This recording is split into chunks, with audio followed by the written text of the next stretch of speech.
Hi babes, welcome back to the channel. This tutorial is going to show you how to make this geometric shaped design box braid, and I made it for a little girl.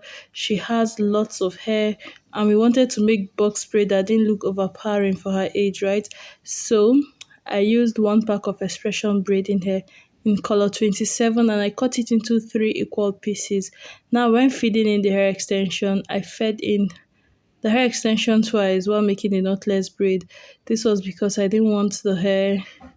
Okay, I had smaller pieces here, sure. Okay, that was 3, but I didn't feed in too much hair extensions because we wanted smaller braids.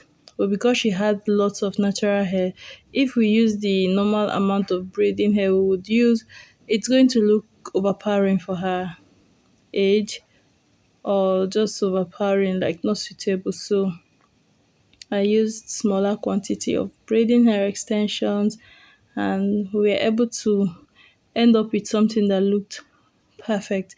It was perfect. Like, it was just perfect. And when I was making because I made this video on live on my channel here, if you check among my live videos, you're going to see this tutorial.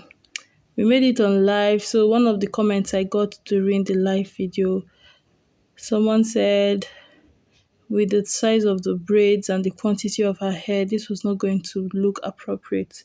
And I was aware, I understood where that concern was coming from, and I knew exactly what I and her mom wanted, and it came out perfect. So you can still make box braids with hair extensions for a child that have really thick, long, natural hair, and it will still come out okay. So just use less hair extension. And okay, what else you need to know?